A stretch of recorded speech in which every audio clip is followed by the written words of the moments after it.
Assalamualaikum warahmatullahi wabarakatuh. Alhamdulillah alladzi bi ni'matihi tatimmus salihat. Segala puji bagi Allah Jalla Jalaluh yang karena nikmatnya kebaikan-kebaikan menjadi sempurna.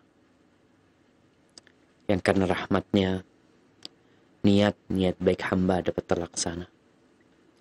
Allahumma salli wa sallim ala sayyidina wa maulana Muhammadin wa ala alihi wa ashabihi ajma'in. Ya Allah, semoga salawat dan salam senantiasa Engkau curahkan untuk hamba kekasih-Mu, untuk baginda Nabi kita Muhammad alaihi salatu wassalam, untuk keluarga beliau, untuk istri-istri beliau, untuk putra-putri beliau, dan untuk seluruh sahabat Nabi.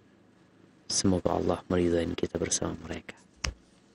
Amma ba'd, jamaah rahimakumullah, pemirsa Roja TV dan pendengar Radio Roja dimanapun antum berada, semoga Allah Jalla Jalaluh yang maha agung, yang maha kuasa, yang maha bisa memberikan petunjuknya kepada kita agar kita bisa menjalani kehidupan ini hingga ajal tiba menjemput kita. Hari ini kita akan berbincang satu bab, yaitu bab doa indal istikharah. Bab doa ketika istikharah. Jamaah rahimakumullah, kita tahu manusia adalah makhluk yang lemah, yang penuh dengan keterbatasan. Terkadang banyak perkara-perkara dalam kehidupan ini yang dia bingung untuk memutuskan. Karena dia takut dengan resiko-resiko yang akan terjadi di kemudian hari, yang kadang kala dia nggak tahu. Contohnya orang sakit, berangkat ke dokter, kata dokter harus operasi. Ada penyakit di ususnya yang memang mau tidak mau dia harus operasi.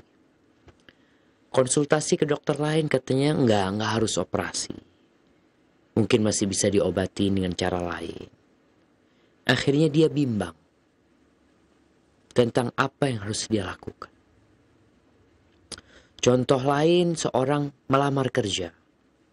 Ada banyak lembaga yang menawarkan lowongan kerja. Dan sepertinya dia diterima di semuanya. Dia harus memutuskan. Tapi dia juga bingung. Dia nggak tahu apakah di pekerjaan fulan itu bagus buat dia. Mungkin buat sekarang iya bagus. Tapi sebulan ke depan, 2 bulan ke depan, bisa jadi perusahaan itu tutup sehingga dia harus berhenti dan tidak bekerja. Melakukan perjalanan. Kadang-kala kita mau safar nih, mau berangkat ke Jakarta di masa pandemi seperti ini. Atau yang dari Jakarta mau berangkat ke kampung, mau keluar pulau. Melihat peta virus COVID-19, dia jadi ketakutan. Padahal keberangkatan dia termasuk penting. Apa yang harus dilakukan tatkala itu? Maka istikharah. Menikah. Kadang-kala seorang hendak menikah. Datang, ini bagi seorang wanita. Datang laki-laki yang melamar dia. Yang dia udah cari tahu nih. Laki-laki ini insya Allah baik. Tapi dia juga gak tahu. Apakah informasi yang didapat oleh dia itu udah cukup. Atau mungkin ada hal-hal yang tersembunyi. Yang sehingga dia tidak tahu lagi. Karena manusia terbatas ilmunya. Atau mau memilih sekolah. Ada banyak sekolahan. Yang kita lihat sekolah-sekolah itu bagus. Kalau kecondongan hati mungkin ke sekolah A. Tapi sekolah B juga bagus gitu. Sedangkan kita nggak tahu anak kita ini lebih bagus di sekolah yang mana. Di sekolah A apa B. Bisa jadi di sekolah A ada yang gangguin dia di sana, menyebabkan dia nggak betah nanti di sana. Bisa jadi di sekolah B yang lebih bagus, walaupun fasilitasnya kurang, tapi anak itu akan betah di sana insya Allah. Siapa yang tahu itu? Allah Jalla Jalaluhu. Allah Azza wa Jalla berfirman di surat Al-An'am ayat 59. Allah mengatakan, wa indahu mafatihul ghaibi la ya'lamuha illahu. Dan bagi Allah perbendaharaan yang gaib.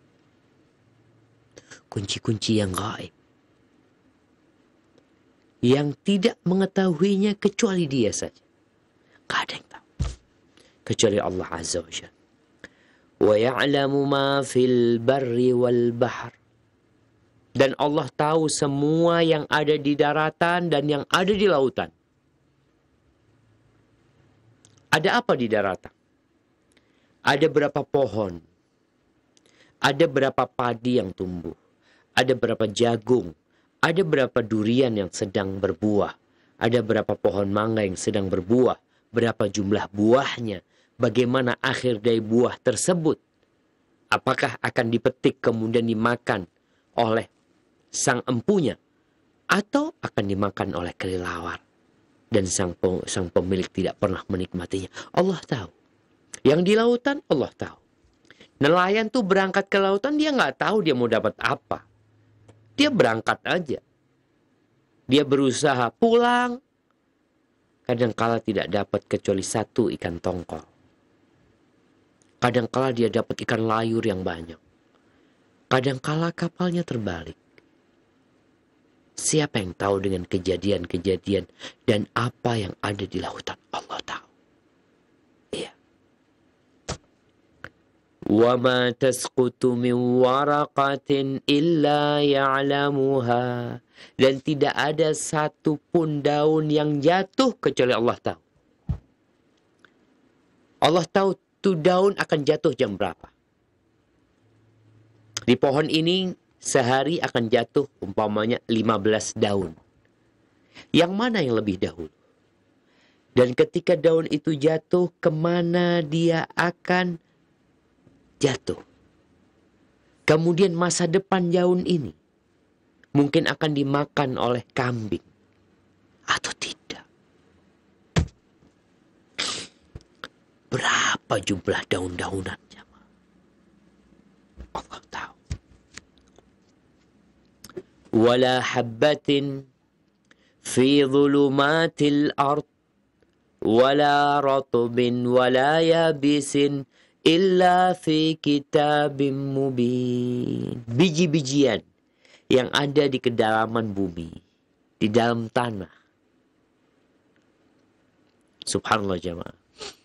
Kemarin anak-anak datang. Dia membawa, Abah, aku punya pohon mangga kecil. Subhanallah. Sesuatu yang dibuang. Yang orang tidak menanamnya. Kalau dia tanam, dia akan rawat, tapi Allah menumbuhkannya. Allah tahu? Nah, biji yang kering, yang basah. Biji yang akan tumbuh. Ketika tumbuh, dia akan tumbuh berapa meter nantinya.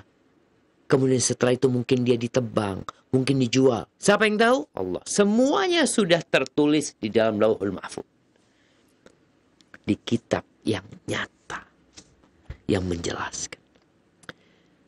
Jamaah rahimakumullah.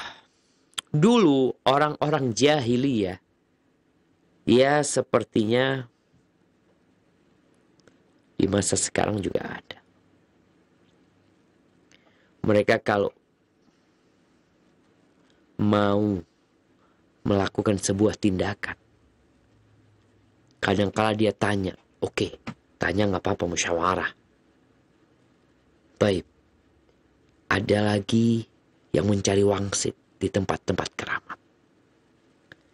Ada yang percaya dengan, Anda lupa namanya. Ada orang Cina itu, Kalau mau beli rumah kadang-kala dia panggil yang tahu sama apa istilahnya ini menguntungkan atau tidak ya. Dia lihat tempatnya gimana, dia panggil tuh orangnya. Dulu ada juga yang pakai modelnya pakai undian, dia undi, dia berangkat tidak, berangkat tidak, berangkat tidak. Nanti dilihat mana yang keluar. Oh nggak berangkat, dia nggak berangkat. Berangkat, dia berangkat. Ada juga yang mengurungkan niatnya karena mendengar suara burung gagak. Oh ini tanda sial, berarti nggak jadi. Ada juga yang ketika bepergian dia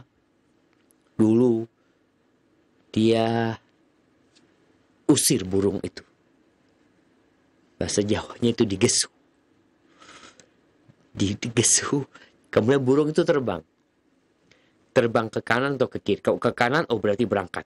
Menguntungkan. Tapi kalau ke kiri berarti nggak jadi berangkatnya. Jadi ada banyak hal yang dikerjakan oleh manusia karena faktor ketidaktahuan dia dengan yang gaib, dengan apa yang bakal terjadi, mana yang baik dan mana yang buruk, dia nggak tahu.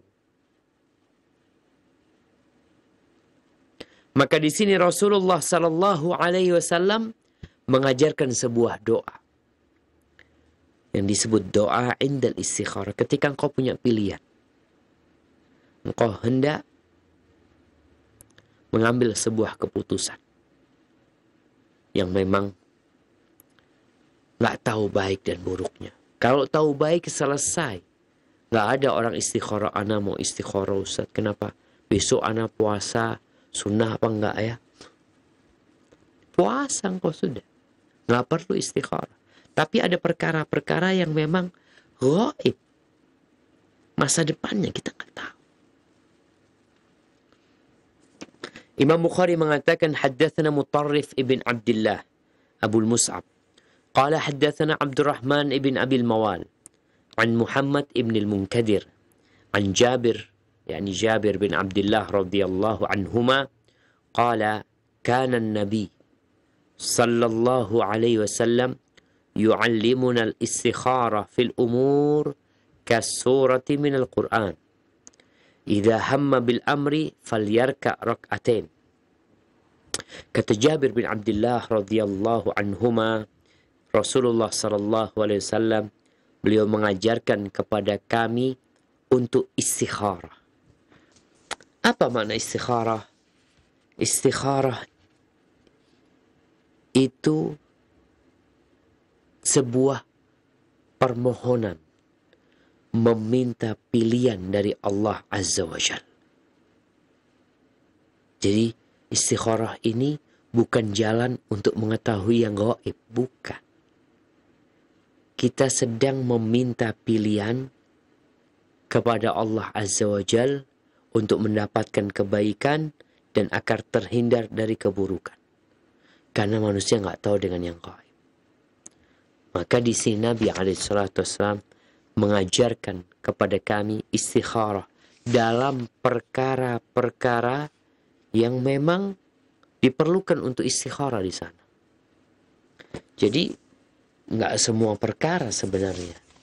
Kalau bicara antum mau makan siang, omanya nih kita makan siang di mana ya? Ada seafood di Ancol, ada seafood mungkin di Kemang atau di mana lah di Jakarta. Sama-sama seafood.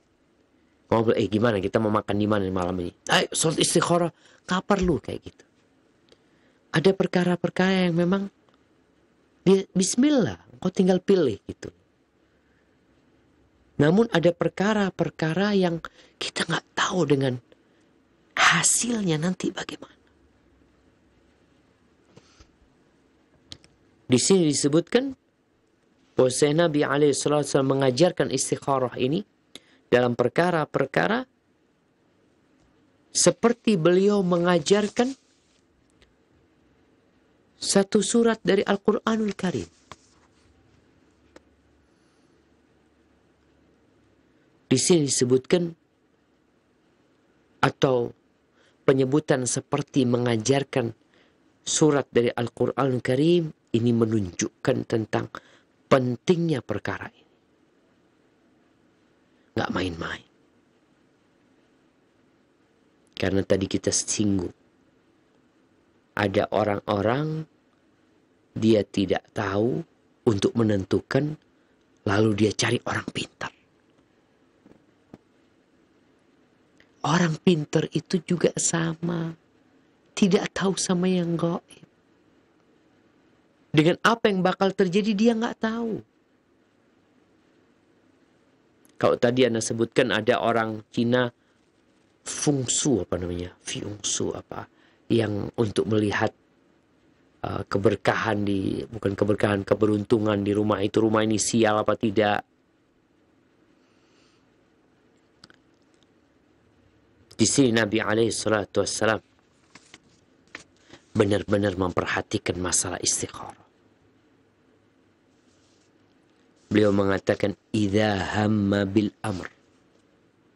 Kalau seorang itu berkeinginan untuk melakukan sebuah tindakan,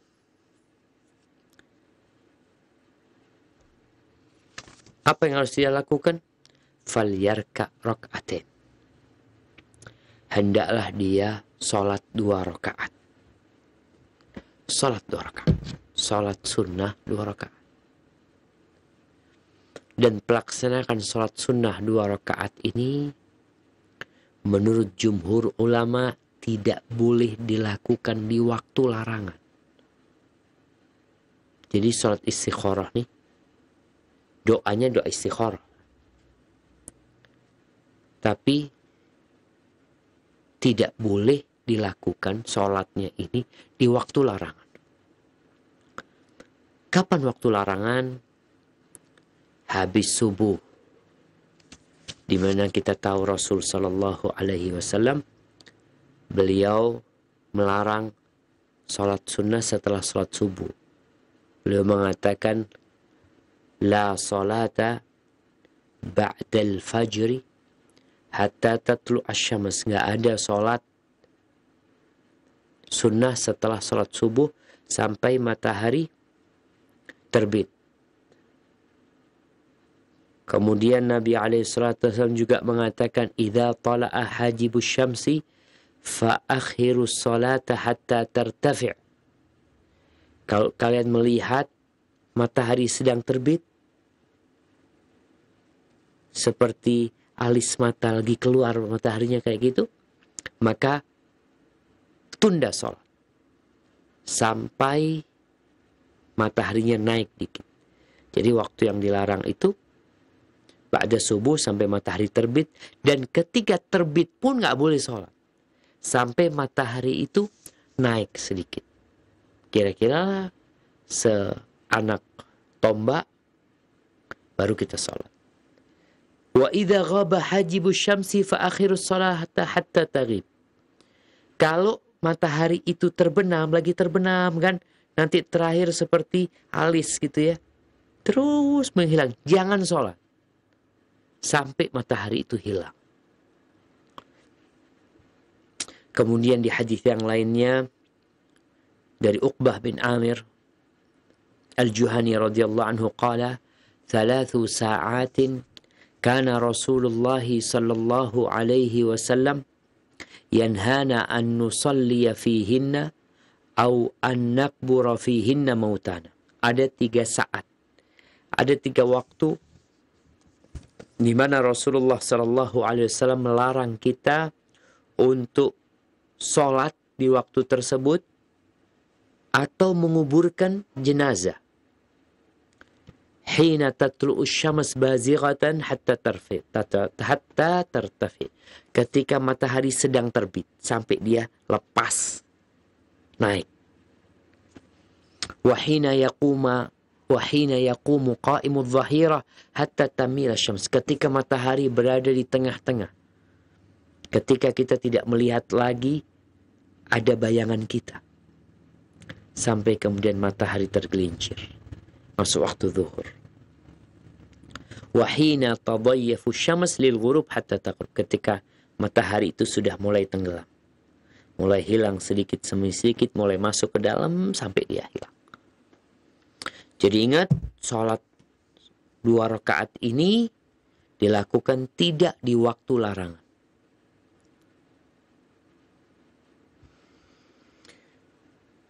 Thumma yaqul, setelah sholat dia membaca doa. Selesai sholat, antum angkat tangan baca doa.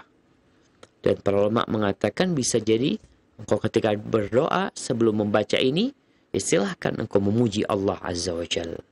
Engkau berselawat buat Nabi alaihi salatu wassalam. Kemudian baru berdoa mengatakan, Allahumma inni astakhiruka bi'ilmika wa astaqdiruka biqudratika wa as'aluka min fadlikal azim. Ya Allah, aku meminta pilihan dengan ilmu. Minta pilihan kebaikan dengan ilmu. Karena Allah tahu. Wa astaqdiruka biqudratika, dan aku meminta kuasa dengan kekuasaan. Minta kebisaan. Dan aku memohon dari karuniamu yang agung. Wa as'aluka min fadlikal azim. Kenapa? Fa innaka taqdir wala aqdir. Maka sesungguhnya engkau itu bisa. Dan aku nggak bisa. Engkau bisa dan aku nggak bisa. Engkau mampu dan aku tidak mampu. Allah Maha Kuasa atas segala sesuatu. Apa yang Allah inginkan itu yang terjadi. Maka kita memohon, fa innaka taqdir wala aqdir. Engkau mampu berbuat dan aku nggak mampu kecuali dengan kekuasaanmu. Wa ta'lam wala a'lam, dan engkau mengetahui sedangkan aku tidak mengetahui. Engkau tahu, aku tidak tahu. Wa anta 'allamul ghuyub, dan engkau maha mengetahui dengan yang gaib. Sebuah perkara yang kita udah musyawarahkan, yang menurut kita baik, kita jalanin, tapi ternyata gagal. Nih kadangkala kita nggak istikharah. Kalau udah istikharah, pertama kita dapat pahala di sholat istikharah ini. Lalu yang kedua, kita menjadi tenang. Kalau ternyata ada kegagalan dalam usaha tersebut, kita udah pasrah. Anak kan udah istikharah. Loh gimana gagal? Ya mungkin Allah sediakan yang lebih baik dari ini. Memang jalannya harus kayak gini nih. Allahumma in kunta ta'lam anna hadzal amr. Ana izin dulu jemaah. Bismillah.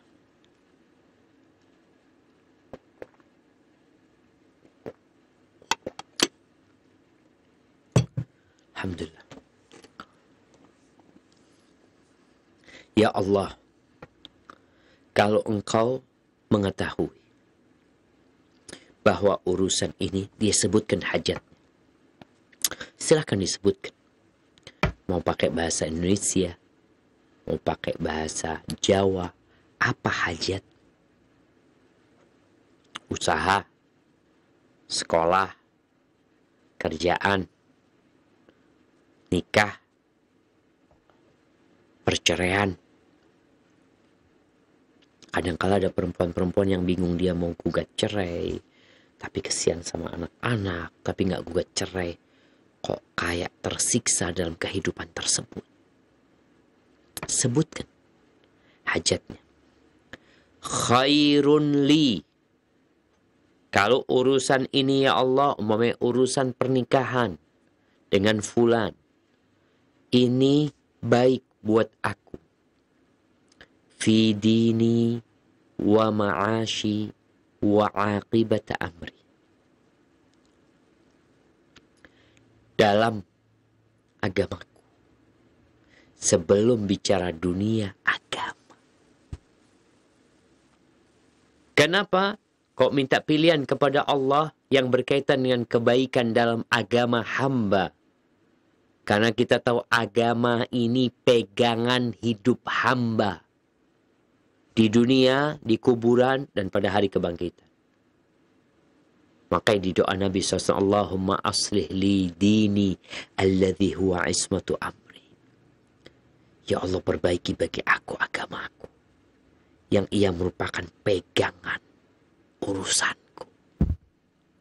Maka minta sama Allah, kalau ini baik untukku dalam urusan agamaku, dalam agamaku, wa ma'ashi, dan dalam kehidupan duniaku ini, wa aqibata amri, dan akibat urusannya di dunia atau di akhirat. Akibatnya itu gimana nantinya, kita kan nggak tahu. Bicara tadi ada orang mau operasi, dia nggak tahu operasi ini baik nggak buat dia, baik nggak buat agama dia, baik nggak buat dunia dia, dan untuk akibatnya nantinya. Atau dia mengatakan fi ajili amri, atau dalam urusanku yang segera, wa ajilihi, atau yang nantinya, dunia akhirat, yang sekarang atau yang nanti. Pokoknya kalau ini baik, faqdurhu li, maka takdirkan perkara itu buat aku. Di sini benar-benar meminta kepada Allah Azza wa Jal, faqdurhu li atau faqdirhu li. Tentukan hal itu, putuskan hal itu, dan siapkan untukku.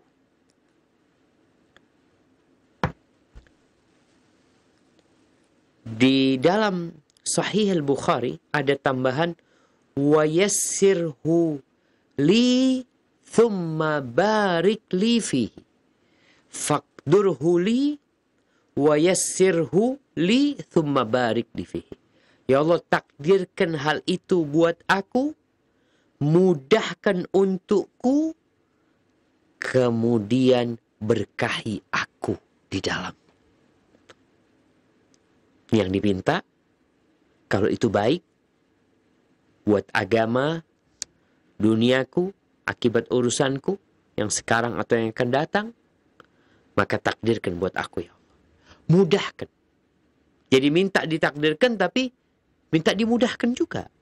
Jangan ditakdirkan tapi penuh dengan kesusahan. Karena ada hal-hal yang berat buat hamba. Kita minta kemudahan kepada Allah Azza wa Jalla. Kemudian minta berkah di dalamnya. Subhanallah jamaah. Taib. Di sini disebutkan bahwasanya ketika itu memang orang ini nggak tahu mana yang baik. Sehingga dia benar-benar meminta meminta pilihan dari Allah SWT yang terbaik. Kemudian apa yang dikatakan? Wa in kunta ta'lam anna hadzal amra syarrun li fi dini wa ma'ashi wa aqibata amri au qala ajili amri wa ajilihi. Ya Allah, apabila engkau mengetahui bahwa urusan ini disebutkan urusannya tadi buruk buat aku. Buruk di mana? Yang pertama, buruk dalam agamaku. Berapa banyak orang yang usaha sukses, hartanya bertambah, imannya turun. Uangnya bertambah, ketaatannya berkurang. Ada. Maka kita minta, ini baik nggak buat aku? Bicara menikah, seorang laki-laki, dia tahu tuh perempuan soleha, tapi perempuan itu juga cantik. Udah soleha, cantik, kaya. Mungkin kau mengatakan, oh udah bismillah sudah. Bisa jadi dia buruk buat engkau. Tidak sedikit laki-laki yang gara-gara kecantikan istrinya, akhirnya dia jadi malas beribadah. Nggak ada lagi puasa sunnah, sholat malam, karena dia sibuk sama istri. Maka minta, kalau itu buruk buat agamaku yang pertama. Agamaku. Sebelum yang lainnya. Sebelum kotaku, sebelum negeriku, sebelum duniaku. Agamaku. Wa ma'ashi, baru kehidupan duniaku ini. Kalau dia buruk buat agamaku, buat kehidupan duniaku, wa aqibata amri, dan akibat urusan ini, atau dia katakan ajili amri, yang segera dalam urusanku, wa ajilihi, dan yang akan datang, yang kita nggak tahu. Fasrifhu anni wasrifni anhu. Maka kalau dia buruk, ya Allah, ya sudah, palingkan aku dari dia. Kadang-kadang kan ada kecondongan di hati sama perkara tersebut. Maka kita minta sama Allah supaya dipalingkan. Tidak sedikit laki-laki dan perempuan yang mungkin sudah ada bibit-bibit cinta. Kemudian yang laki-laki melamar, yang perempuan sudah 100% akan menerima. Ternyata orang tua menolak. Padahal dia udah jatuh cinta. Salat istikharah. Memang ada kecondongan sama dia. Tapi dalam doa ini kan kita minta. Kalau itu buruk, ya Allah, jauhkan. Ya Allah. Palingkan dia dari aku. Dan palingkan aku dari dia. Waqdur liyal khaira haitsu kana. Dan takdirkan buat aku kebaikan dimanapun berada. Jadi ya udah nggak tahu lah, setelah kita minta pilihan dari Allah Subhanahu Wa Taala, kita kan nggak tahu mana yang baik, di mana aja kebaikan itu. Makanya kita harus siap ketika istikharah. Kadang-kala setelah antum istikharah, antum ngelamar kerja di sini ditolak, ke sana ditolak. Ingat kita minta, takdirkan kebaikan buat aku di mana aja. Thumma raddini. Kemudian aku minta kepadamu ya Allah. Dalam riwayat lain dikatakan thumma raddini bihi. Ai bikin aku ridha, nerima, puas dengan kebaikan yang aku pinta kepadamu. Agar hilang perasaan gak nyaman di hati. Tadi orang kalau udah kadung jatuh cinta, ya tahu-tahu gak boleh sama orang tua. Ini itu, ya udah. Minta sama Allah SWT. Dengan cara seperti itu, wa yusammi hajatahu, kata Nabi SAW, atau kata Jabir bin Abdullah, kemudian dia menyebutkan hajatnya, tadi menyebutkan namanya apa urusan dia itu. Ahibati fillah, bicara istikharah ini, berapa kali kita melakukan istikharah kalau memang belum dapat jawaban? Terus jawabannya dari mana? Orang kalau bicara jawaban ini kan, apakah harus dengan mimpi? Gimana kalau mimpi itu tak kunjung tiba? Enggak harus dengan mimpi. Dan memang tidak ada hadis yang menjelaskan jawabannya itu di mimpi. Rasulullah SAW bermimpi. Bermimpi apa? Bermimpi Aisyah radhiyallahu taala anha didatangkan kepada Nabi SAW dalam mimpinya, berada dalam bungkusan kain sutra. Maka kalau itu baik, Allah tetapkan akhirnya jadi istri Nabi SAW, Aisyah radhiyallahu anha. Tapi jawaban dari istikharah itu tidak harus mimpi. Ketika seorang sudah istikharah, ya udah jalan. Cuma belum tenang Ustaz, ya istikharah lagi. Boleh berapa kali, terserah.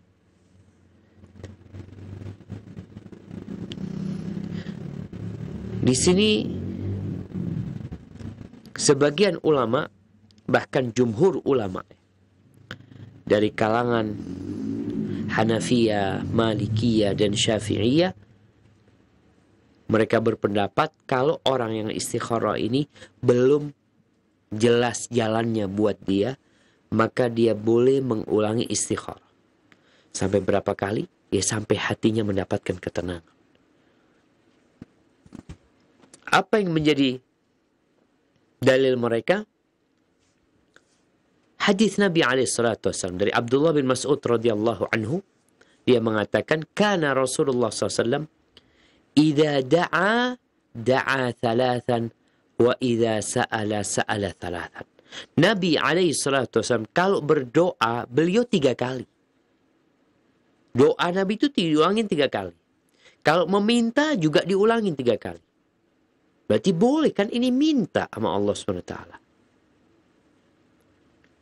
Ini hadis riwayat Imam Muslim. Maka disunnahkan untuk mengulangi istikharah ketika belum mendapatkan kayak ketenangan ya di dalam hati, sebagaimana juga ketika sholat istisqa berulang-ulang nggak apa-apa sampai Allah turunkan hujan. Namanya orang minta. Kemudian Aisyah radhiyallahu taala anha berkata, ini berkaitan dengan mengulangi istikharah. Apa kata Aisyah? Lamma ihtaraqal bait zaman Yazid ibn Muawiyah. Ketika Baitullah, Ka'bah itu terbakar di masa pemerintahan Yazid bin Muawiyah. Hina ghazaha ahlu Syam. Ketika tentara-tentara Syam datang menyerang Mekah. Sehingga Baitullah itu termasuk yang terbakar. Mereka lemparin dengan manjanik mungkin, dengan alat pelontar yang ada apinya sehingga Baitullah itu terbakar. Fakana min amrihi makan. Tarakahu Ibnu Zubair. Sama Ibnu Zubair ketika itu beliau menjadi pemimpin di Mekah, beliau tinggalkan. Tidak direnovasi sama beliau. Hatta qadiman nas al-musim. Sampai musim haji. Yuridu an yujarri'ahum ala ahli Syam. Ya, ini urusan politik. Dia ingin agar jemaah haji itu ngelihat nih loh, kerjaannya penduduk Syam kayak gitu. Sampai rumah Allah terbakar gara-gara mereka menyerang kota Mekah. Jadi ingin membuat orang-orang yang datang haji itu ya memandang negatif dengan pemerintahan yang ada di Syam.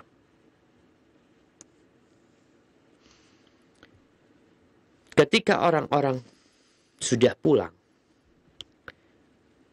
di sini Ibnu Zubair bertanya, bermusyawarah. Dia mengatakan, Abdullah bin Zubair radhiyallahu anhuma, dia mengatakan, ya ayyuhan nas, ashiru alayya fil Ka'bah. Wahai umat manusia, tolong berikan pendapat kalian kepadaku tentang urusan Ka'bah ini. Anquduha thumma abni bina'aha au uslih ma huwa minha. Menurut kalian gimana? Aku renovasi Ka'bah ini, dibongkar, kemudian dibangun seperti pembangunan yang diinginkan. Seperti yang diinginkan oleh Nabi SAW ya. Karena Nabi ingin membangun Ka'bah itu seperti di masa Nabi Ibrahim alaihissalam. Au uslih ma huwa minha. Atau cuma aku perbaiki aja yang rusak-rusak darinya, ya udah diperbaikin aja. Batu-batu yang mungkin lepas ya, itu aja yang diperbaiki. Jadi nggak dibongkar. Qala Ibnu Abbas, Abdullah bin Abbas radhiyallahu anhu berkata, Abdullah bin Abbas ini ya keponakan sepupu sama Abdullah bin Zubair. Mereka masih kerabat. Apa kata Abdullah bin Abbas? Fa inni qad faraqa li ra'yun fiha. Aku ini kok terbesit satu pendapat dalam urusan ini, urusan Ka'bah. Ara an tusliha ma waha minha. Yaudahlah, engkau perbaiki aja. Kan pilihannya 2. Renovasi total atau diperbaiki aja yang rusak. Abdul bin Abbas berpendapat, yaudah yang rusak aja itu yang diperbaikin. Wa tada' baitan aslaman nas alaih. Dan engkau biarkan rumah Allah itu bangunannya seperti bangunan yang ketika orang-orang pada masuk Islam, bangunannya kan udah kayak gitu.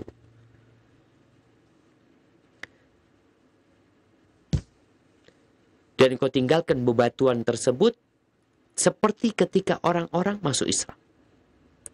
Wa bu'itha 'alaiha Nabi SAW. Dan Nabi diutus bangunan Ka'bah seperti itu. Jadi jamaah rahimakumullah, bangunan Ka'bah ini di masa Nabi Ibrahim alaihissalam itu lebih besar daripada yang kita lihat sekarang. Jadi kalau kita lihat Hijr Ismail itu termasuk bangunan Ka'bah. Area itu termasuk bangunan Ka'bah. Cuma ketika tahun 5 sebelum diutusnya Nabi alaihissalam, 5 tahun sebelum diutusnya Nabi alaihissalam, terjadi banjir, kemudian bangunan Ka'bah menjadi nggak lemah, akhirnya dibongkar sama orang Quraisy.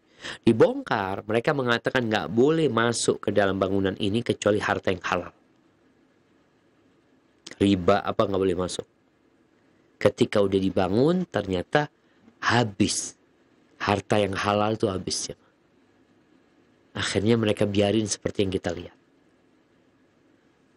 Pada tahun ke-8 Hijriyah, tatkala penaklukan kota Mekah, Rasulullah sallallahu alaihi wasallam mengatakan kepada Aisyah radhiyallahu taala anha, "Laula anna qaumaki hadithu ahdin aw hudatha'u ahdin bi kufr, lanaqattul Ka'bata wa la banaituha ala asasi Ibrahim."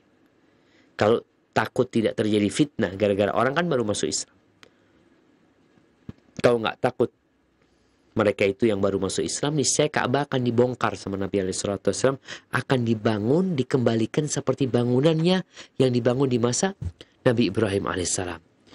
Jadi pintu Ka'bah itu nggak di atas. Oleh orang Quraisy dirombak, ditaruh di atas pintunya. Sehingga tidak semua orang bisa masuk. Dahulu pintunya itu 2. Orang bisa masuk dan keluar, tembus gitu. Orang-orang Quraisy membuatnya jadi 1 pintu, tinggi lagi. Gak semua orang bisa masuk. Dengan cara seperti itu. Itu pendapat Abdullah bin Abbas, ya udah tetap seperti bangunannya orang-orang Quraisy. Untuk menghindari fitnah tentunya. Faqala Ibn Zubair. Lalu Abdullah bin Zubair mengatakan, "Lau kana ahadukum ihtaraqa baitu."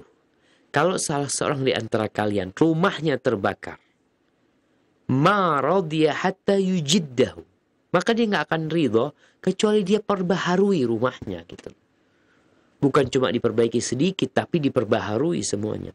Fa kaifa baitu rabbikum? Gimana sekarang ini rumahnya Allah subhanahu wa ta'ala, rumahnya Rabb kalian, masa mau dibiarin kayak gitu?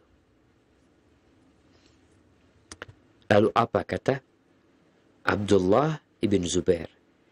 Inni mustakhirun Rabbi thalathan. Aku akan istikharah 3 kali sama Allah SWT. 3 kali atau 3 hari dia akan istikharah. Minta pilihan. Thumma azimun ala amri. Setelah itu ya aku akan laksanakan apa yang ditentukan dalam istikharah tersebut. Jadi kan Allah mengatakan fa idza azamta fatawakkal 'ala Allah. Kalau engkau sudah mau melakukan satu perkara, ya udah tawakal. Diperintahkan untuk istikharah, diperintahkan untuk musyawarah. Kalau sudah berkeinginan untuk melakukan sesuatu, ya udah jalanin, serahkan sama Allah. Falamma madha ats-tsalath ajma'a ra'yahu ala an yanqudha. Setelah 3 hari ternyata jawabannya dia mantep sama pendapat dibongkarnya Ka'bah. Akhirnya ya udah dibongkarlah rumah Allah SWT. Jadi setelah 3 kali. Sehingga kalau bicara istikharah ini jamaah, ya udah. Kalau belum dapat jawaban, Anda sudah minta sama Allah Subhanahu wa taala, ya udah jalani. Belum mantap lagi, Ustaz, gimana mau dijalanin? Salat lagi. Waktunya bebas. Yang penting tidak di waktu larangan sholat. Kemudian ahibati fillah, berkaitan dengan istikharah ini, kita tahu dengan firman Allah Azza wa Jal, wa asa an takrahu syai'an wa huwa khairul lakum wa asa an tuhibbu syai'an wa huwa syarrul lakum wallahu ya'lamu wa antum la ta'lamun. Allah mengatakan bisa jadi yang kalian benci itu baik buat kalian. Bisa jadi yang kalian benci itu baik buat kalian. Dan bisa jadi, boleh jadi yang kalian sukai itu buruk buat kalian. Kenapa seperti itu? Karena kita nggak tahu. Wallahu ya'lamu wa antum la ta'lamun. Allah mengetahui sedangkan kalian nggak tahu. Maka disinilah manfaat dari istikharah tatkala kita minta kebaikan kepada Allah SWT. Minta pilihan yang terbaik. Karena manusia biasanya mengikuti nafsunya. Yang dia ikutin hawa nafsunya. Kesukaan dia. Buat dia yang bagus adalah yang dia sukai. Yang buruk adalah yang dia benci. Padahal Allah katakan, boleh jadi yang kalian sukai itu buruk buat kalian. Mungkin sekarang kita anggap baik. Tapi kan kita nggak tahu dengan hari esok.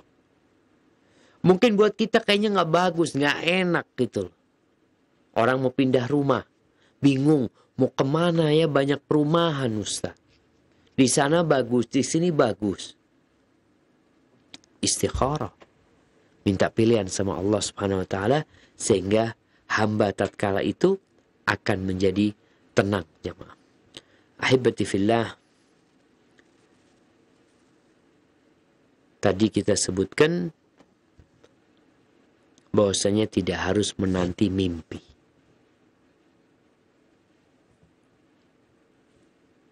Ada orang-orang yang minta istikharah, ini para ulama menyebutkan, selain tadi yang kita telah sebutkan, ada yang meminta pilihan dengan tadi panggil orang pintar ya, untuk ngelihat rumah ini gimana.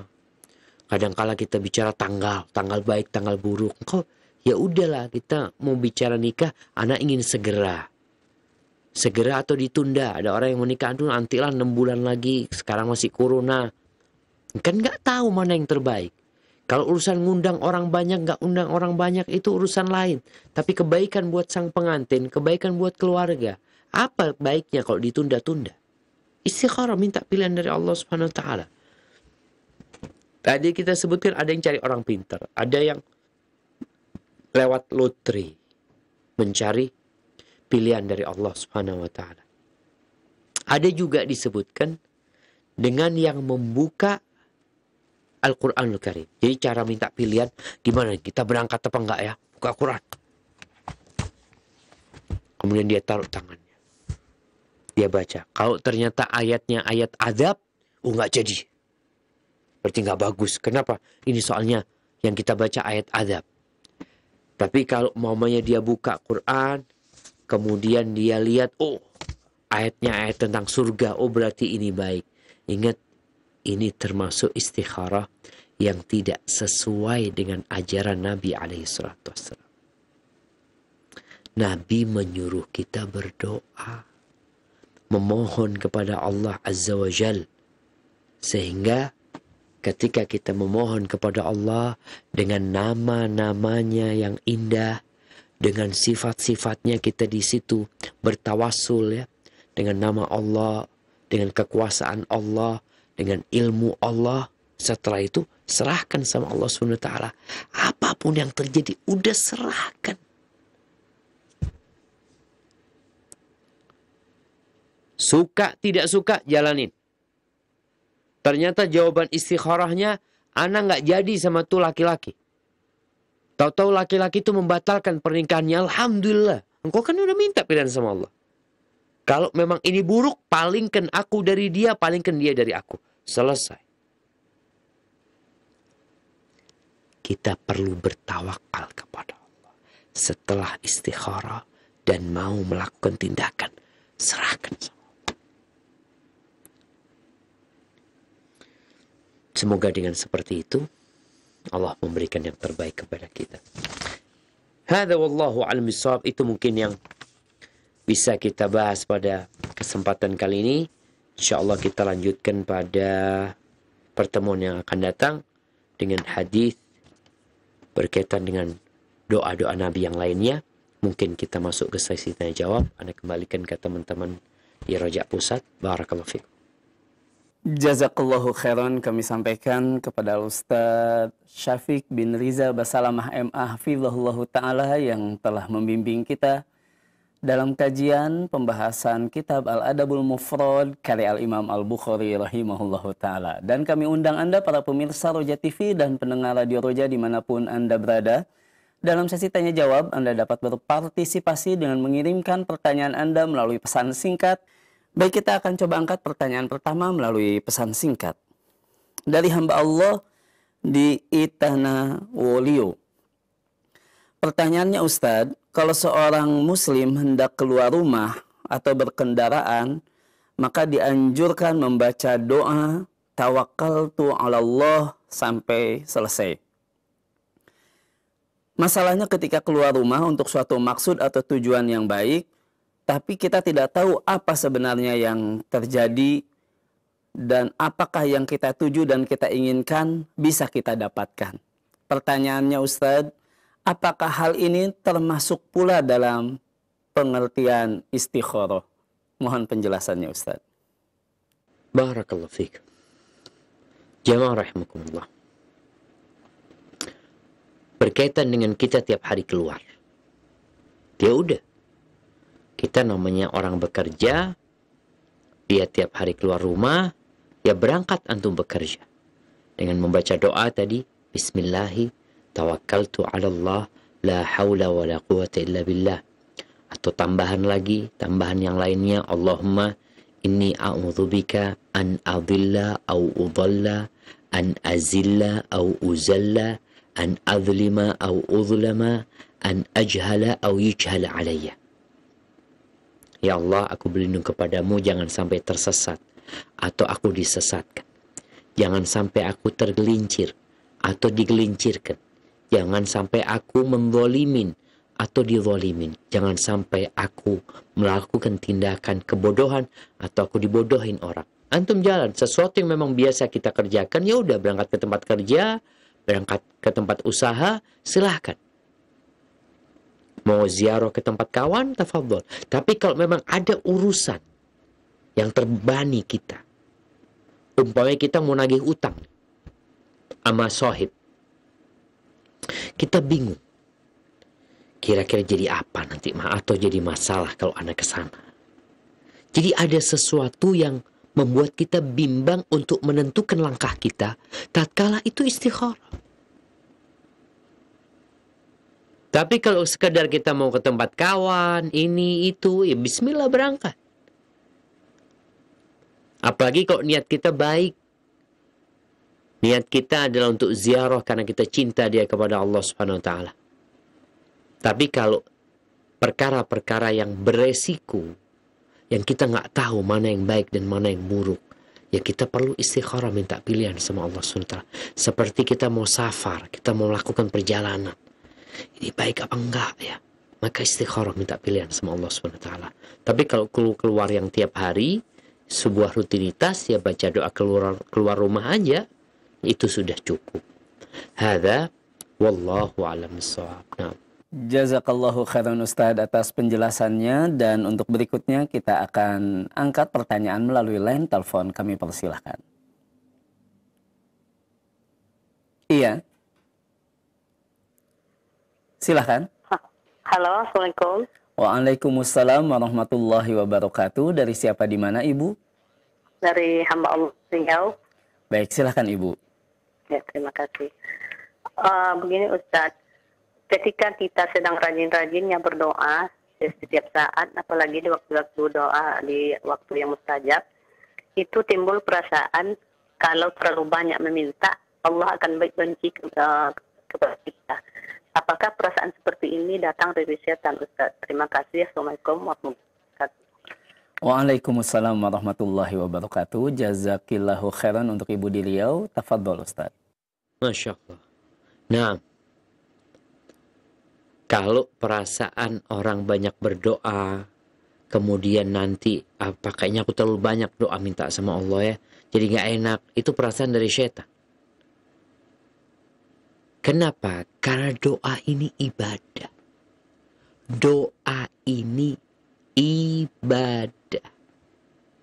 Sedangkan Allah Jalla Jalla menciptakan manusia untuk apa? Wa ma khalaqatul jinna wal insa illa liya'budun. Tidaklah aku menciptakan bangsa jin dan manusia kecuali untuk beribadah.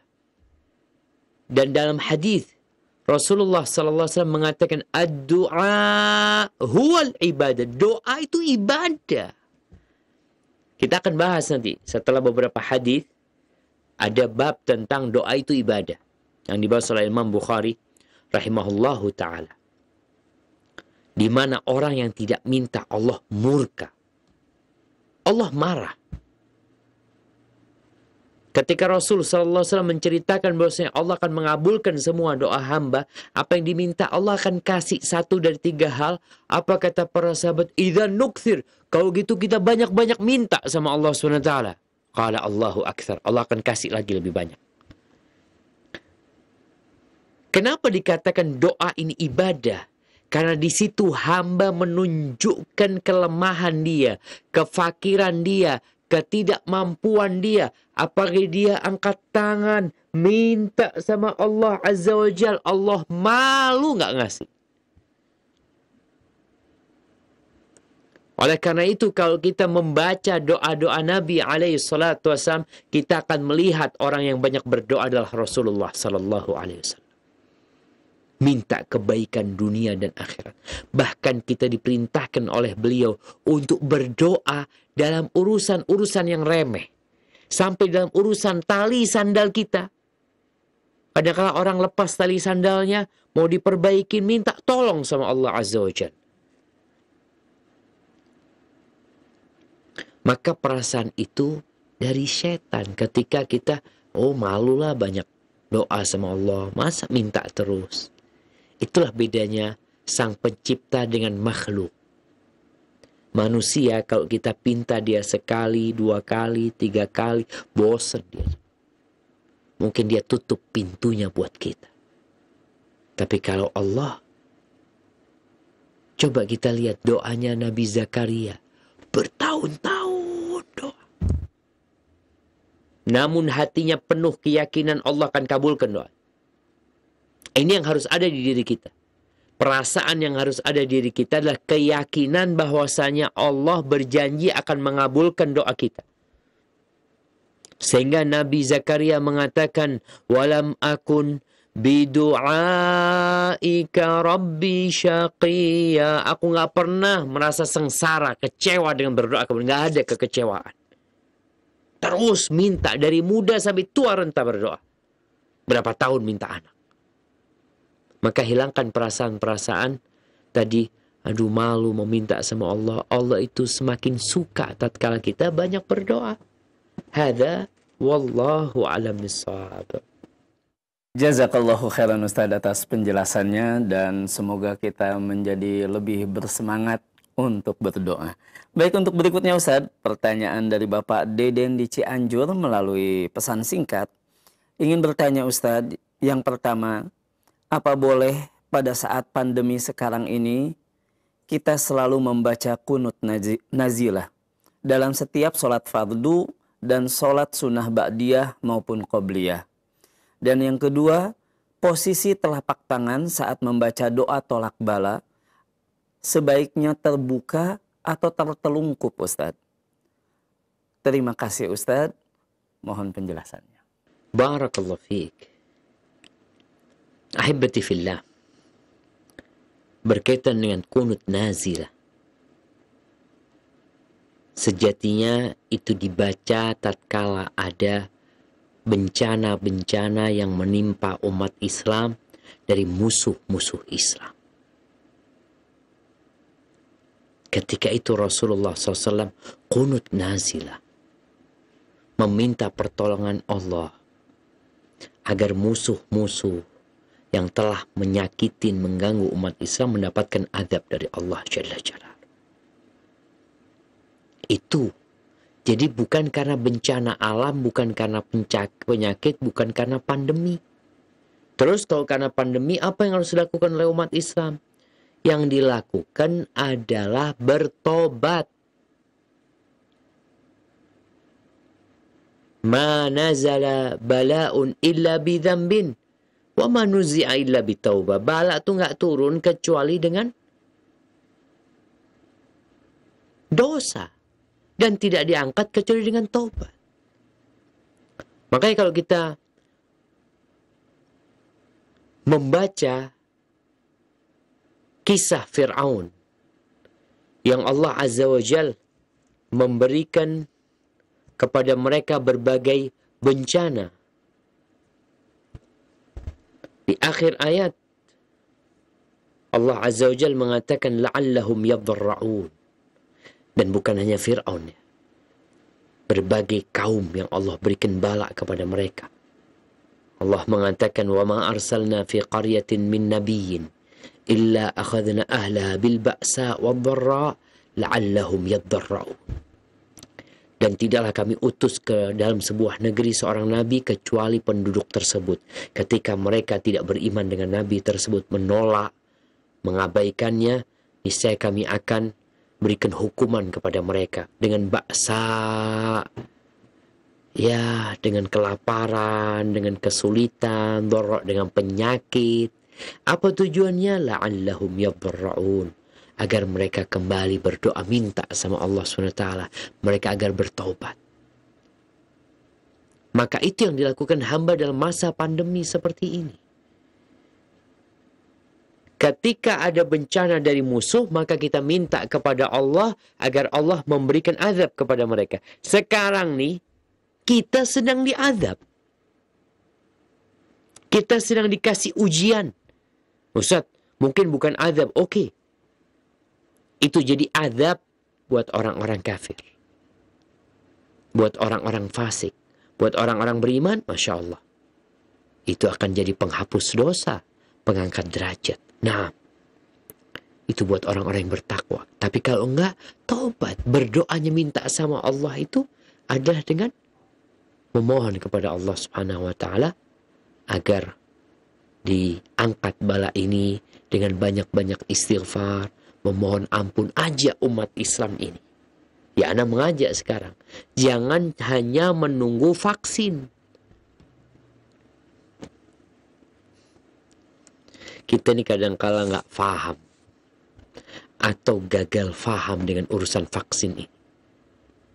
Tadi Ana membaca ungkapan Ketua WHO, siapa Tadrus apa namanya. Banyak orang gagal paham tentang masalah vaksin. Dengan vaksin ini pandemi selesai. Kata dia, dengan vaksin pandemi masih panjang perjalanan. Masih panjang. Ini bicara secara duniawi. Secara hukum agama, seorang muslim tahu, tidaklah Allah menurunkan penyakit kecuali Allah menurunkan obatnya. Berarti siapa yang menurunkan obatnya? Allah Azza wa Jal. Siapa yang menurunkan penyakit? Allah Jalla Jalaluh. Sehingga minta sama Allah. Bertobatlah kepada Allah. Perbaiki dirimu. Jangan berharap terlalu banyak kepada vaksin. Oke lah, vaksin kita usaha. Tapi yang menentukan Allah Jalla Jalaluh. Wa ma tasha'una illa an yasha' Allah Rabbul Alamin. Apa yang kalian kehendaki gak akan terjadi kecuali Allah berkehendak. Allah tuh Rabbul Alamin. Yang punya Indonesia ini Allah. Yang punya dunia ini Allah. Yang punya akhirat juga Allah Azza wa Jalla. Adapun kalau bicara doa tolak bala, minta itu tetap seperti ini. Minta seperti ini. Memang ada mungkin yang sambil menolak seperti ini. Namanya memohon, minta sama Allah. Yang nolak bala itu kan Allah. Bukan kita sedang menolak bala tersebut. Enggak. Jadi ulama menyebutkan memang ada yang tolak balak dengan seperti ini, tapi yang sahih memohon kepada Allah itu dengan perut tangan kita, bukan dengan punggungnya. Minta kepada Allah, Allah yang akan nanti menyingkirkan balak tersebut. Itu yang lebih kuat dalam masalah doa ketika minta tolak balak, tetap kita angkat tangannya seperti ini. Hadza wallahu a'lam bishawab. Jazakallahu khairan Ustaz atas penjelasannya, dan untuk berikutnya kembali kita akan angkat pertanyaan melalui pesan singkat Ustaz. Dari hamba Allah tidak disebutkan dari mananya. Pertanyaannya, Ustaz, saya hanya bisa menghafal doa dan tidak bisa berbahasa Arab Ustaz.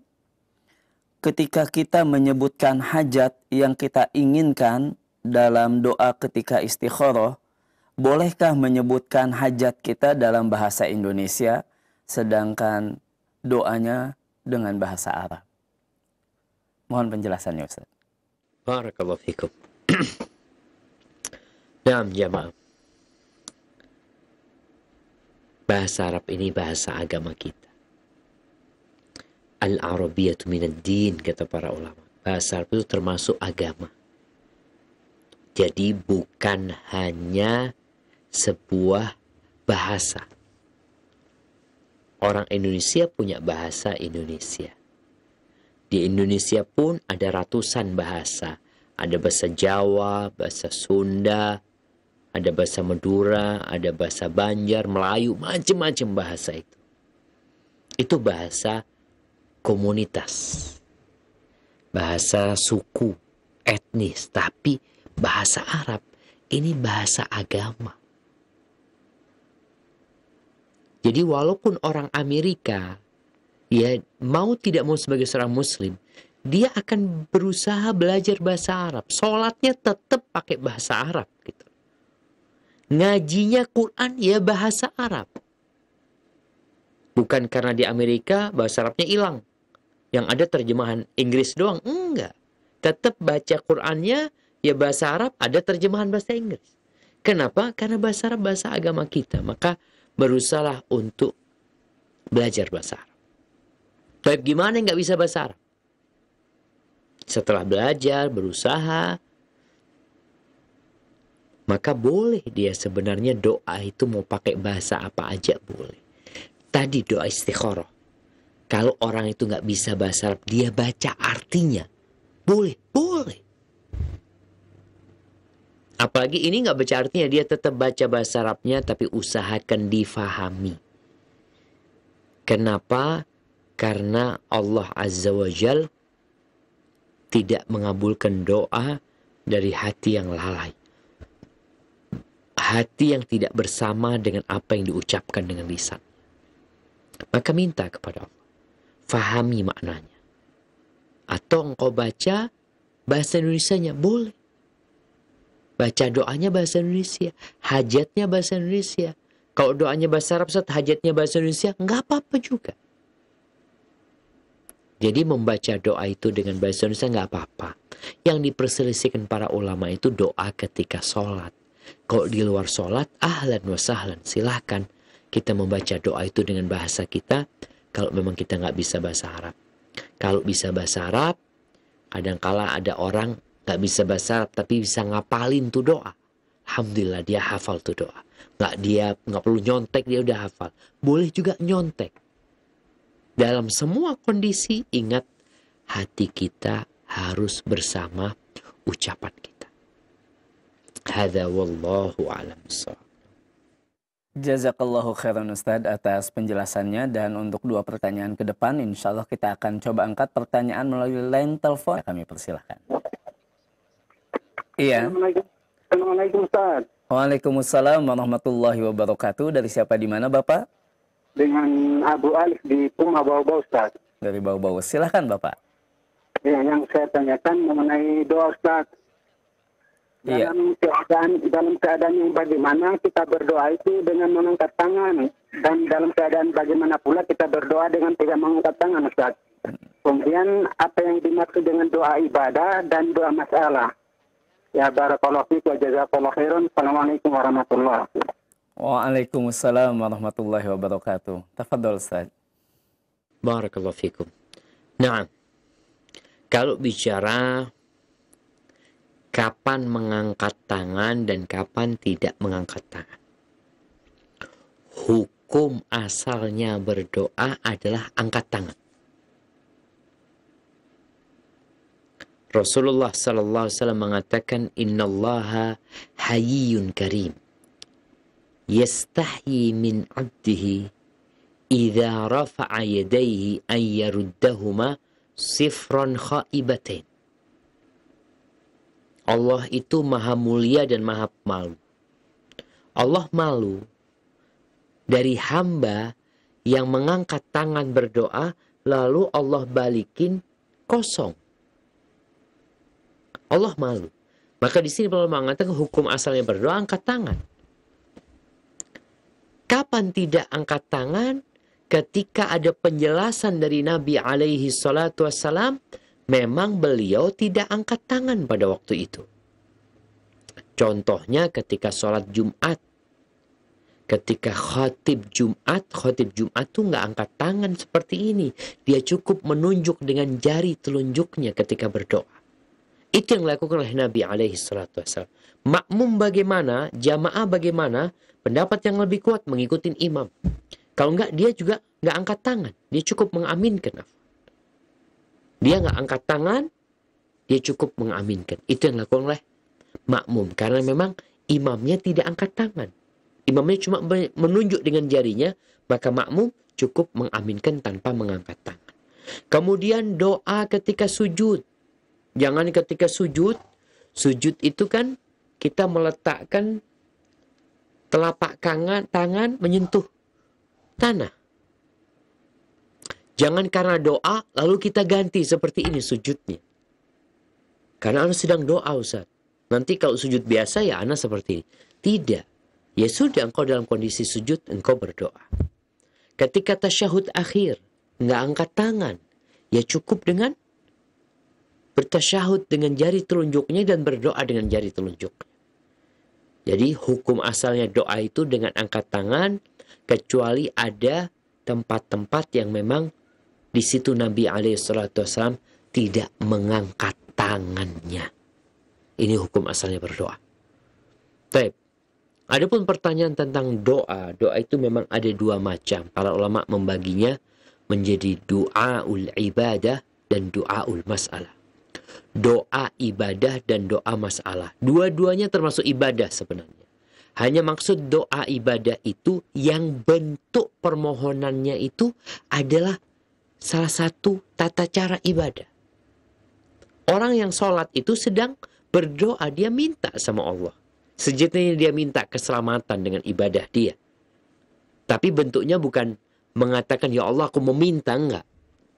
Orang yang berpuasa, orang yang berangkat umroh, orang yang berhaji, yang melaksanakan ibadah itu, dia berdoa, tapi bentuknya itu melaksanakan satu perintah Allah, sebuah ritual amalan ibadah.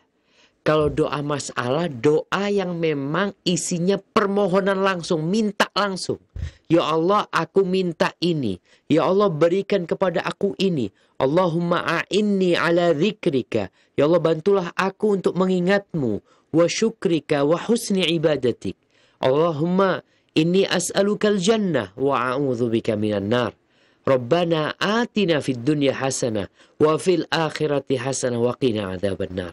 Itu doa yang memang konteksnya meminta langsung. Adapun doa ibadah, sebuah pelaksanaan amal ibadah yang di situ secara tidak langsung tuh hamba sedang memohon sama Allah. Dengan dia sholat, itu sedang mohon sama Allah. Nah, tadi bicara istikharah ini ada dua doa. Doa ibadah, doa masalah. Di mana doa ibadahnya? Rasulullah SAW mengatakan, "Falyarka rak'atain." Hendaklah dia sholat 2 rakaat. Yang mau minta sama Allah. Disuruh sholat 2 rakaat. Thumma liyad'u. Kemudian baru baca doanya. Jadi dalam urusan istikharah ini terkumpul 2 hal. Apa? Yang pertama doa ibadah, itu sholat sunnah 2 rakaat, kemudian doa masalah, doa permohonan.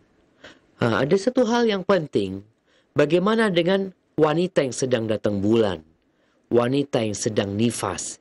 Dia ada perkara yang hendak dia ambil. Ada sebuah keputusan yang harus dia putuskan. Sedangkan dia sedang datang bulan. Doa ibadahnya nggak bisa. Karena posisinya doa ibadah dia malah dengan tidak sholat. Dia sedang beribadah kepada Allah SWT. Dia nggak sholat, itu ibadah dia. Karena dia taat sama Allah SWT. Terus bagaimana sekarang? Dia nggak bisa sholat 2 rakaat. Ya nggak apa-apa. Doa aja. Permohonannya kan nggak apa-apa walaupun datang bulan. Silahkan dia memohon tanpa sholat sunnah. Hadza wallahu a'lam bissawab. Nah. Jazakallahu khairan Ustaz atas penjelasannya, dan berikutnya masih kita akan angkat pertanyaan melalui line telepon. Kami persilahkan. Iya. Halo, Assalamualaikum. Waalaikumsalam warahmatullahi wabarakatuh. Dari siapa, di mana Ibu? Dari hamba Allah di Palembang. Baik, silahkan Ibu. Saya mau pertanyaan Pak Ustadz. Saya kalau sholat tahajud itu kok malamnya itu selalu mimpi buruk dan selalu was-was itu nah. Itu apakah godaan setan ya Pak Ustadz? Kalau setelah berwudu itu selalu was-was. Baik, itu saja Ibu. Ya Pak. Ya Pak, Assalamualaikum. Waalaikumsalam warahmatullahi wabarakatuh. Tafadhol Ustaz. Barakallahu fikum. Naam jamaah. Mimpi itu ada 3. Yang pertama, bunga tidur. Mimpi bunga tidur itu ya sekedar mimpi, umpamanya sebelum tidur ya. Orang bayangin makan enak ya. Tahu-tahu kebawa ke mimpi dia. Jadi ada mimpi yang bawaan sebelum tidur. Itu jadi mimpi dia. Yang kedua ada mimpi yang dari Allah SWT. Mimpi-mimpi kebaikan yang dari Allah Jalla Jalaluhu. Yang ketiga ada mimpi buruk yang dari setan. Maka tatkala mimpi buruk yang dari setan itu, kita diperintahkan nama Nabi SAW untuk meludah ketika bangun. Meludah ke arah kiri kita 3 kali. Baca a'udzubillahi minasyaitonirrajim. Kemudian berpindah posisi, bantalnya dibalik, cari tempat lain, berpindah posisi. Itu ketika mimpi buruk. Jadi kalau tadi yang dikatakan oleh Ibu, bisa jadi memang ada yang godain. Ada setan yang mungkin dia ingin godain. Apa yang harus dilakukan? Ya kita harus memperkuat doa kita. Karena kadang-kala nih ada teman-teman yang memang takut dengan jin yang akan gangguin dia. Akhirnya dia benar-benar digodain. Ketika ketergantungan dia kepada Allah Azza wa Jalla besar, rasa takut itu akan hilang. Maka nasihat ana buat ibu tadi, hendaklah berdoa yang lebih khusyuk lagi. Kalau memang tempatnya nggak nyaman, cari tempat lain. Semoga dengan cara seperti itu, ibu nggak lagi bermimpi buruk. Dan kalaupun itu datang lagi, dekatkan diri kepada Allah dengan mengatakan a'udzubillahi minasyaitonirrajim, berlindung kepada Allah dari godaan setan yang terkutuk. Hadza wallahu a'lam bissawab. Nah. Jazakallahu khairan Ustaz atas penjelasannya, dan berikutnya pertanyaan melalui pesan singkat. Kembali kita akan bacakan Ustaz dari Bapak Prayogi di Cibubur, juga penanya yang lainnya. Pertanyaannya, apakah doa istikharah dapat dibaca di luar waktu yang telah disebutkan tadi Ustaz? Misalnya di antara azan dan iqamah, atau di saat hujan, dan juga menyambung pertanyaan dari penanya yang lain, doa ini bisakah dibaca di jam 9 atau 10 pagi dan waktu-waktu yang lainnya? Mohon penjelasannya Ustaz. Barakallahu fikum. Naam jamaah. Tadi Rasul sallallahu alaihi wasallam menyebutkan hendaklah dia sholat 2 rakaat. Baru kemudian berdoa. Jadi ini yang sempurna. Kita menggabungkan 2 hal, doa ibadah dan doa masalah. Kita bertawasul dengan sholat kita. kita dekatkan diri kita dulu sama Allah Azza wa Jalla. Setelah itu selesai salam, kemudian kita angkat tangan, kita berdoa. Ini kondisi yang sempurna. Waktunya kapan? Bebas, kecuali di waktu larangan. Mau waktu hujan turun, antara adzan dan qomat, mau jam 8, mau jam 9, mau setelah sholat zuhur, mau setelah sholat maghrib, mau setelah sholat isya, mau sebelum subuh, selama tidak di waktu larangan, ini berkaitan dengan sholatnya ya, maka sholatlah. Tapi boleh nggak kalau orang itu sedang nggak mau sholat, Ustaz? Mau baca doa, ya boleh-boleh aja minta sama Allah Azza wa Jalla dengan doa tersebut. Tapi nggak sempurna. Tapi kalau engkau berhalangan, lain lagi ceritanya. Seperti seorang wanita yang datang bulan.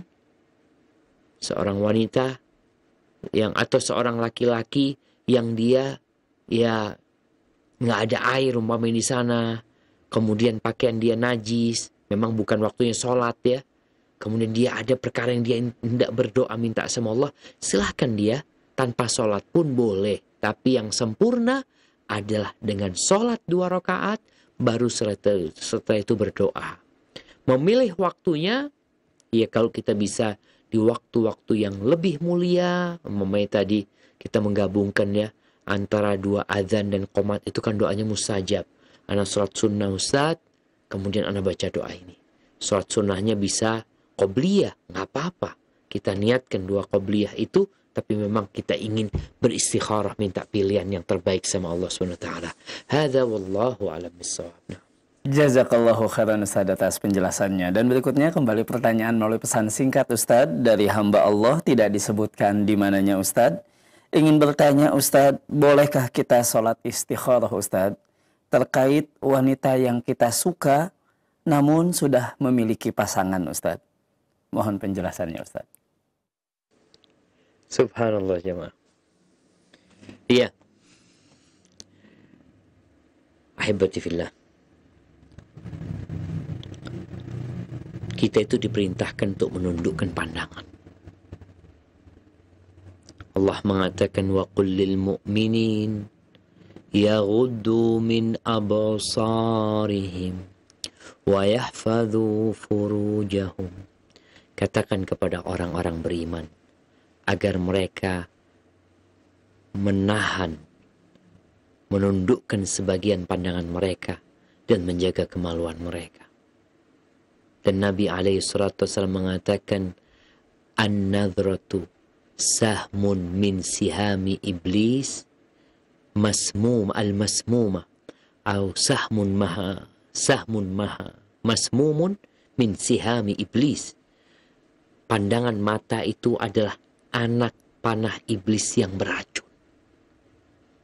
Yang tadi, dari mata turun ke hati.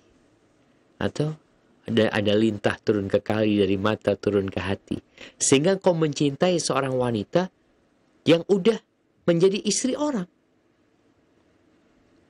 Ini bermasalah. Apakah perlu istikharah? Nggak perlu istikharah antum. Karena urusannya kalau antum melakukan sesuatu yang dapat membuat keduanya bercerai, kita tahu perceraian ini adalah perbuatan yang paling dicintai oleh iblis. Maka antum nggak perlu istikharah. Antum istikharah cari yang lainnya. Tinggal antum berdoa, ya Allah, jauhkan aku dari bisikan syaitan. Ada orang yang kena penyakit isyik, cinta kepada perempuan yang sudah memiliki suami. Sehingga dalam bayangan dia nggak akan mampu hidup kecuali bersama perempuan tersebut. Itu bisikan-bisikan iblis. Yang harus kau lakukan, tundukkan pandanganmu. Tinggalkan semua yang membuatmu ingat dengan perempuan tersebut. Nggak perlu dicari-cari perempuan itu. Lalu engkau minta kepada Allah yang lebih baik dari dia. Apakah engkau pikir wanita di dunia ini hanya dia? Apakah engkau berpikir nggak ada wanita yang lebih baik dari dia? Banyak. Maka bersabarlah dan Nggak perlu istikharah kalau dalam hal ini, tapi antum perlu berdoa meminta kepada Allah agar dibersihkan hatimu dari perempuan tersebut dan diberi ganti kau yang lebih baik. Hadza wallahu a'lam bissawab. Jazakallahu khairan Ustaz atas penjelasannya, dan berikutnya kita akan angkat pertanyaan terakhir di kesempatan malam hari ini melalui line telepon. Kami persilahkan. Halo, Assalamualaikum. Waalaikumsalam warahmatullahi. Dari siapa, di mana Ibu? Di Filiana di Situbondo. Baik, silahkan. Ini Ustadz, mengenai yang tadi yang dibahas di Senin pagi itu tentang kenikmatan surga, itu sudah hampir semuanya Ustadz yang Ustadz bahas itu. Yang anak khawatirkan itu perjalanannya, itu prosesnya itu yang anak khawatirkan itu Ustadz. Dari Barca, Padang Masyar, dan Titian Sirot gitu. Dan, apa doanya agar hati dan lisan ini supaya selalu terlindungi dari hal-hal yang tidak kita inginkan Ustaz. Mungkin ada doanya Ustaz. Assalamualaikum warahmatullahi wabarakatuh. Waalaikumsalam warahmatullahi wabarakatuh. Tafadhol Ustaz. Nah, jamaah rahimakumullah. Ini udah malam nih. Udah waktunya orang tidur. Ada doa yang biasa dibaca Nabi sebelum tidur. Berkaitan dengan hari akhir. Berkaitan dengan hari dibangkitkannya manusia. Yang biasa beliau baca 3 kali sebelum tidur. Beliau mengatakan, Allahumma qini azabak yawma tab'athu ibadak. Allahumma qini azabak yawma tab'athu ibadak. Allahumma qini azabaka yawma tab'athu ibadak. Ya Allah, selamatkan aku dari azab pada hari engkau membangkitkan hamba-hamba. Beliau baca doa itu 3 kali. Ada banyak doa-doa yang lainnya, tapi ini salah satu doa yang biasa dibaca oleh beliau sebelum tidur. Di antaranya yang kita baca sebelum tasyahud atau sebelum salam, Allahumma inni a'udzubika min adzabi jahannam wa min adzabil qabr wa min adzabi jahannam wa min fitnatil mahya wal mamat wa min syarri fitnatil masih dajjal. Karena memang perjalanan untuk menuju ke surga setelah kematian itu perjalanan yang menakutkan. Bahkan Allah mengatakan yauma yaj'alul wildana syiba. Hari di mana bayi-bayi itu menjadi beruban. Karena dahsyatnya hari itu. Maka kita benar-benar memohon kepada Allah agar Allah menyelamatkan kita, keluarga kita, anak-anak kita pada hari itu. Hadza wallahu a'lam bissawab. Itu yang bisa Anda sampaikan pada kesempatan kali ini. Kurang lebihnya mohon maaf. Anda kembalikan ke teman-teman di Raja Pusat. Jazakumullah khair.